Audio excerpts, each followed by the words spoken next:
잘 읽으셨어요. 우리 옆에 계신 분들에게 한번 오늘 특별 새벽기도의 마지막 날 한번 은혜로운 인사하도록 하겠습니다. 성령의 단비를 맞읍시다. 성령의 단비를 맞읍시다. 성령의 단비를 맞으시는 복된 주일 귀한 날 되시기를 소망합니다. 주신 말씀을 가지고 성령의 단비를 부으소서, 성령의 단비를 부으소서라는 제목으로 신년 특별 새벽기도의 마지막 날 말씀을 증거하도록 하겠습니다. 오늘 아침에 제가 일부러 그 찬양곡을 바꾼 것은 오늘 예수님께서 말씀하셨던 이 내용이 초막절 마지막 날에 있었던 비를 구했던 제사장들의 기도가 있었기 때문에 오늘 본문의 말씀을 거기에 맞추어서 제가 찬양도 바꾸게 되었습니다. 당시 시간적인 배경은 초막절이라고 하는 절기의 마지막 날이었습니다. 그런데 이 부분에 대해서 주님께서 말씀하시니까 그로 인해서 이미 베데스다 연못가에서 38년 된 환자를 안식일에 고친 것 때문에 예수님께 시비를 걸던 많은 그 당시에 종교의 리더들이면 그 당시에는 정치, 경제, 사법, 입법, 행정의 최고 권력자들이 다 거기에 모여 있었어요. 그러니까 산헤드린 공회라고 하는 유대인식 국회가 있었습니다. 71명. 그 71명에서 한 명은 누구냐? 대제사장입니다. 대제사장 외에 여야 국회의원, 그러니까 사두개인이 그 여당이고요. 바리새인이 야당입니다. 그래서 그런 식으로 만들어진 산헤드린 공회의 가장 중요한 정치, 경제, 권력, 사법, 입적, 행정의 최고 리더들이 예수님께 시비를 거는 거예요. 근데 그 부분에 대해서 예수님은 한술 더 떠서 내가 하늘로부터 내려왔다. 내가 주는 떡 참된 양식이고 내가 주는 물은 참된 음료다. 뭐 이런 식으로 하니까 이게 진짜 돌았구나. 얘가 진짜 하나님의 아들이라고 착각을 하면서 거짓 선동을 하는구나. 이런 식으로 매도를 하면서 예수님을 어떻게든지 죽이려고 이 분위기가 험악해지고 있었습니다. 그때 예수님께서 이제 마지막으로 하셨던 안식일 논쟁의 종지부를 찍는 본문 말씀이 오늘 이 얘기입니다. 이 이야기의 시간적 배경은 초막절이었습니다. 그 뒤에 보면은 이 부분에 대해서 그 예수님을 잡아오라고 하는데 성전의 경비병들이 안 잡아와요. 그러면서 했던 말 뒤에서부터 볼게요. 자, 45, 46절 보세요. 45절과 46절 아랫사람들은 성전의 경비병들입니다. 자, 45, 46 다 같이 시작.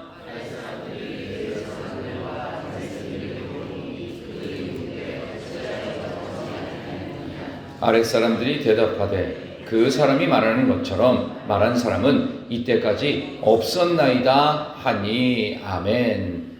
예수라는 사람처럼 말한 사람은 지금까지 제가 들어본 적이 없습니다.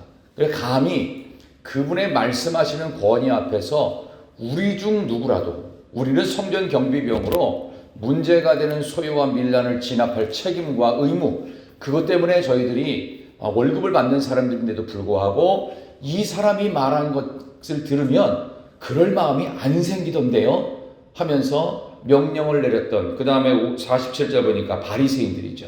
바리새인들 아까 말씀드렸죠. 야당이라고. 이런 사람들의 말을 안 들어요. 그러니까 그 정도로 예수님의 말씀에 아주 압도되었다. 그렇게 보실 수가 있겠어요. 자, 그렇다면 예수님께서 도대체 무슨 말씀을 하셨길래 이렇게 예수님을 굳이 잡아와야 했을까? 거기에는 중요한 예수님의 말씀이 두세 절에 걸쳐 있는데요. 오늘 37절부터 39절 다시 앞으로 돌아가도록 하겠습니다. 37절에서 39절 시간적인 배경은 초막절입니다. 그게 명절이에요. 자, 37, 38, 39 한번 다 같이 읽습니다. 시작.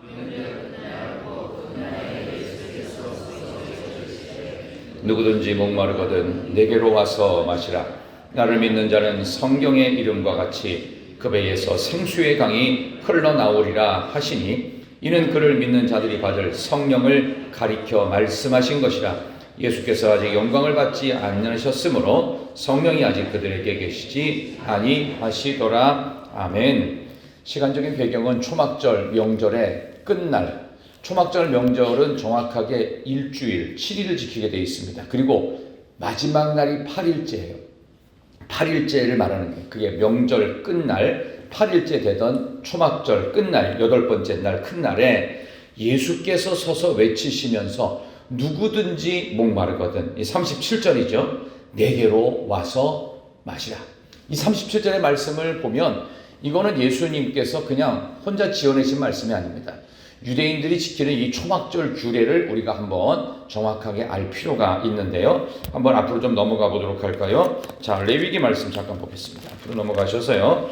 레위기 23장, 구약성경은 183쪽, 구약성경 183쪽에 레위기 23장 34절에서 36절까지입니다. 레위기 23장 34에서 36절까지 앞에 스크린도 띄워드립니다. 참고해서 보십시오.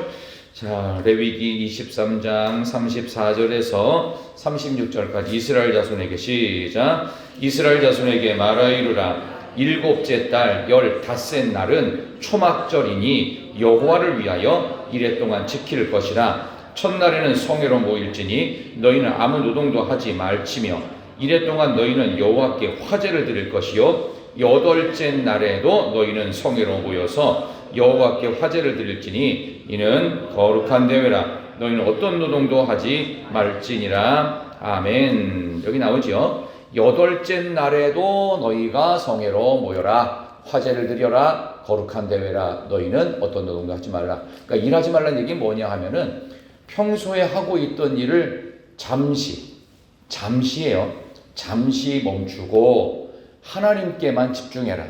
하나님께만 시선을 돌려라. 그게 예배 아닙니까? 예배. 그러니까 하나님 앞에 예배하는 심정으로 하나님만 바라보고 하나님만 생각하고 하나님이 주신 은혜만을 곱씹어 봐라. 그 절기가 초막절입니다. 초막절은 이스라엘이 해방되었는데 광야에서 무려 40년을 보내잖아요. 그러니까 뭐 마실 물도 없고 먹을 것도 없고 그리고 이 추운데 이 더운데 어떻게 행진을 하고 잠을 잡니까? 근데 하나님이 이거를 완벽한 냉난방 시스템과 무상 공급되는 음식물들과 바위에서 물을 내셨어요. 특히 그 가운데 광야를 살아가는데 없어서는 안 되는 제일 중요한 게 물이었습니다.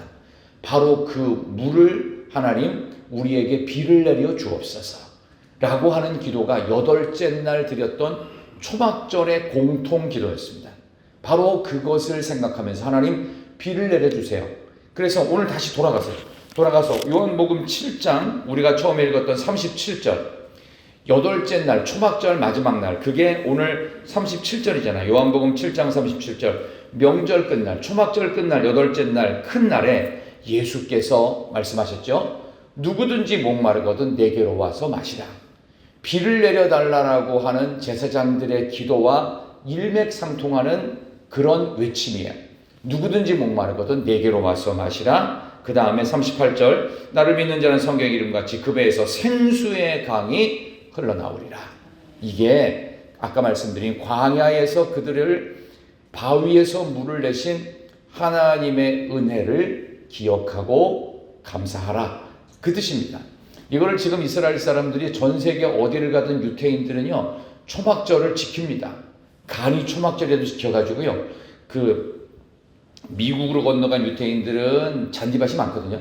자기 앞마당 잔디밭에다가 허름한 초막을 만들어요. 이 초막은 예쁘거나 세련되게 만들면 안 돼요. 왜? 허름하게 만드는 게 유대인들 전통이에요.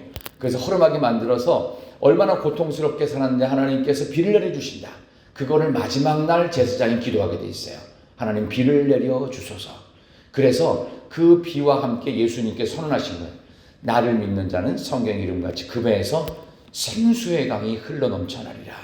이 생수의 강은 예수님이 직접 친절한 설명을 덧붙이셨죠. 39절 보세요. 자, 39절 다 같이 한번 읽겠습니다. 39절 시작. 이는 그를 믿을 자들이 받을 성령을 가리켜 말씀하신 것이라. 예수께서 아직 영광을 받지 않으셨으므로 성령이 아직 그들에게 계시지 아니하시더라. 아멘. 나오죠? 이 생수의 강이 뭐예요?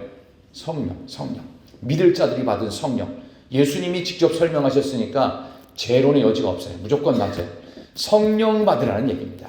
그래서 초막절의 마지막 절기, 다시 말해서 예배의 맨 마지막은 뭐예요? 성령의 성령. 성령 안 받으면 예배가 의미가 있다 없다? 없다. 그 얘기예요. 비를 준비하신 이 비가 뭐예요? 성령의 단비, 성령의 단비. 그래서 제가 설교 제목을 성령의 단비를 부으소서. 우리 교회 단비가 둘 있잖아요. 이름도 기가 막혀. 어떻게 단비라고 줬을까?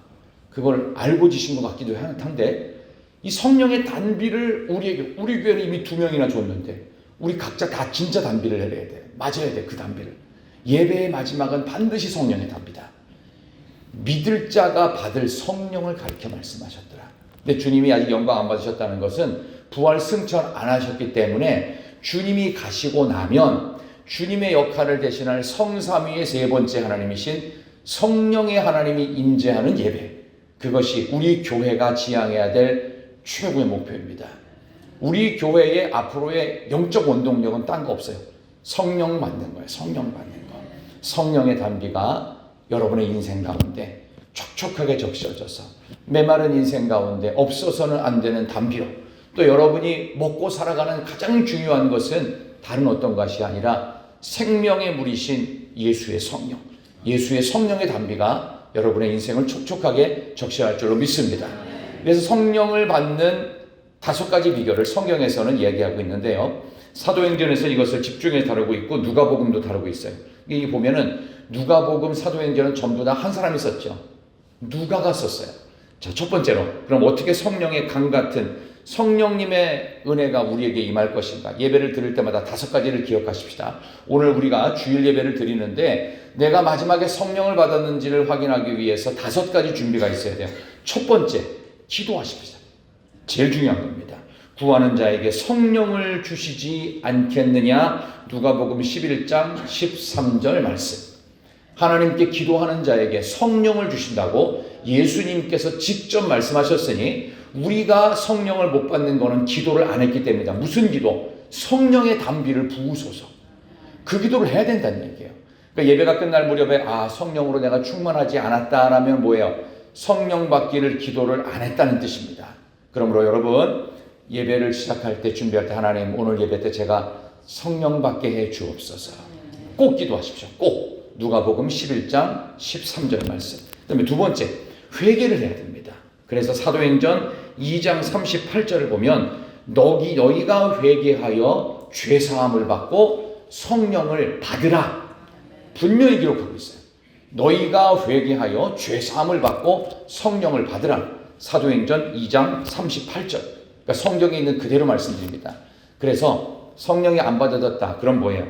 회개를 안 했다는 것입니다. 기도를 반드시 하셔야 돼요. 하나님 성령 받게 해 주시옵소서. 두 번째, 하나님 저의 죄악을 회개합니다. 사도행전 2장 38절. 그 다음에 세 번째는요, 하나님의 말씀이 들려질 때, 고넬료의 집에 베드로가 찾아가잖아요. 초청을 받고 환상을 보고 보자기 환상 보면서 정한 짐승 부정한 짐승, 내가 정하다고 한 것을 내가 부정하다고 말하지 마라. 내가 허락한 것 마음껏 먹으라고 말합니다. 그러면서 고넬료의 집에 갔더니 고넬료가 마치 하나님을 맞이하듯이 베드로를 맞습니다. 그때 말씀을 들어요. 베드로를 통해서. 그 말씀을 들을 때 고넬료의 온 집이 성령 받았어요. 그러니까 하나님의 말씀이 있어야 성령 받는다. 사도행전 10장 44절. 하나님의 말씀이 들려질 때 진정으로 성령을 받을 수 있다. 첫 번째, 기도할 때 성령 받는다. 두 번째 뭐예요? 회개할 때. 세 번째, 말씀을 들을 때. 그 다음에 네 번째가 있습니다. 사도행전 8장 17절. 사도들이 안수 기도하매.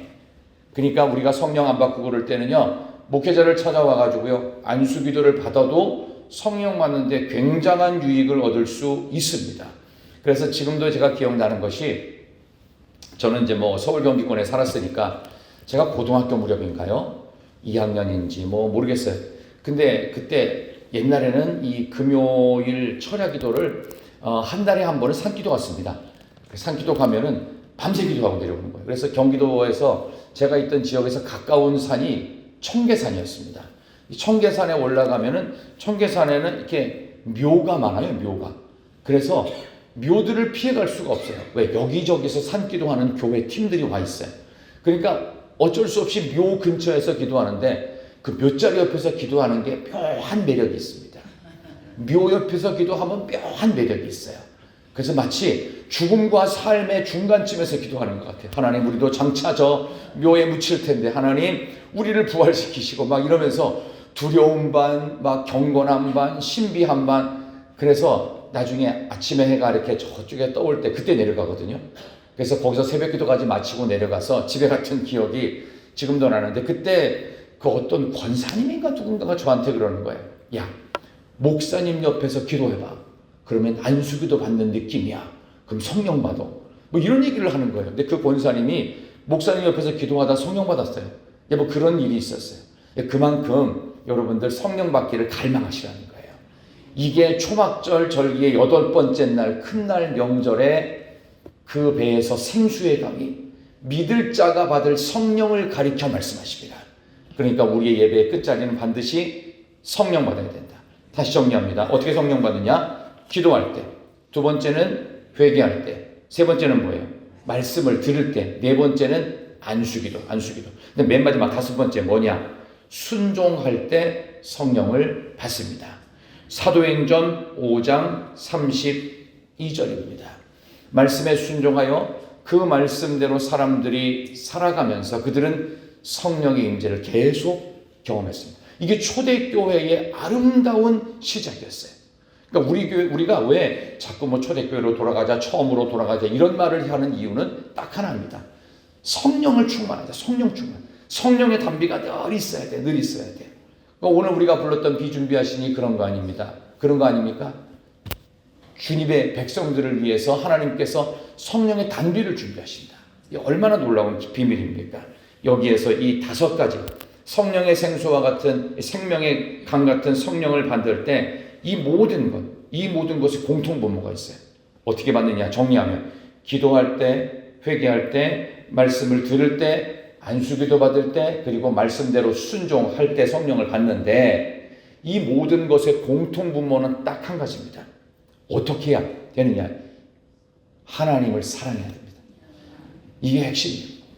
하나님을 사랑하는 자가 회개하고, 하나님을 사랑하는 자가 기도하고, 하나님을 사랑하는 자가 말씀을 듣고, 하나님을 사랑하는 자가 또 안수기도 받으면 더 갈망하고, 하나님을 사랑하는 자가 말씀대로 순종할 때 성령이 임재한다고 누가복음과 사도행전에서는 정확하게 초대교회의 성령 충만을 가르치고 있습니다. 이 가르쳐진 이 성령 충만, 하나님을 사랑한다는 거 조금 더 쉽게 말해서 뭐 말로만 하는 것이 아니라 구체적으로 어떻게 하는 게 하나님을 사랑하는 걸까요? 예를 들어서 내가 누구를 좋아해요. 그 사람에 대한 마음이 점점점 커져서 그 사람과 함께 일하는 장소에서 그 사람에게서 뭘 못 대요? 같이 일하면 내가 사랑하는 사람은 눈을 못 대요. 그래서 그 사람 옆에 누가 있으면 질투의 눈빛이 가요. 왜 저것들이 찝쩍거려? 저 사람 내 사람이고 내 건데. 그죠? 웃는 분들은 경험이 있어요. 못 웃는 분들은 기억이 가물가물해서 해요. 그런 일이 있었어요. 분명히. 하나님에 대한 사랑이 있잖아요. 그럼 우리의 시선이 온통 하나님께 가 있습니다. 성령을 안 받을 수가 없어요. 그분이 보내주신 믿을 자에게 주실 성령의 역사.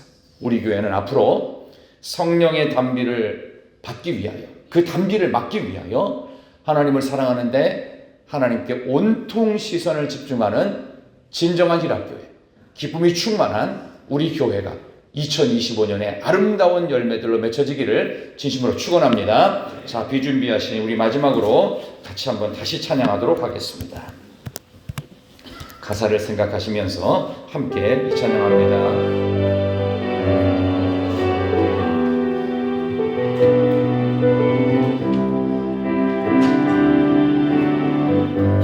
우리 주는 위대하며 우리 주는 위대하며 능력이 많으시도다. 그의 지혜 무궁하며 인자는 영원하도다. 상한 자를 고치시며 상처를 싸매시도다. 별들의 수를 세시며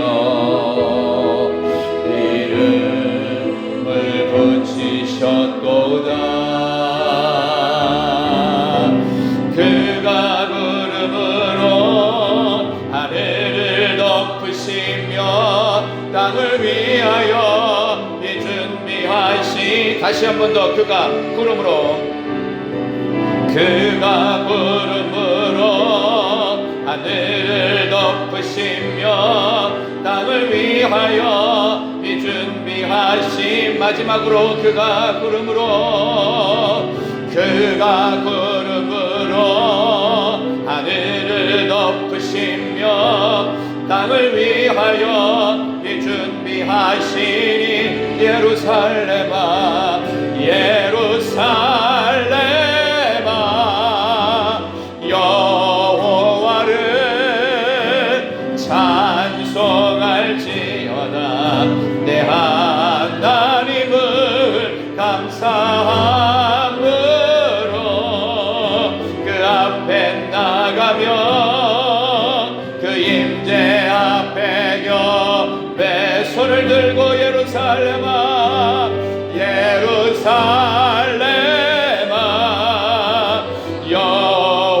여호와를 찬송할지어다. 내 하나님을 감사함으로 그 앞에 나가며 그 임재 앞에 경배해.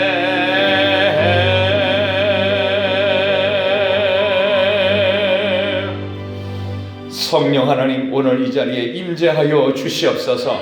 오늘 1월의 마지막 주일을 맞는 우리 온 교회 위에 하나님께서 약속하시고 주님이 승천하시면서 약속하신 성령의 단비가 우리 교회 온 성도들의 영혼 가운데 부어지게 하여 주시옵소서. 기도하며 성령 받게 하여 주시옵소서. 회개하며 성령 받게 하여 주시옵소서. 말씀 들으며 성령 임재하게 하여 주옵소서. 안수기도 받으며 성령 임재하여 주옵소서. 말씀대로 살아가며 순종하며 성령 받게 하여 주시옵소서.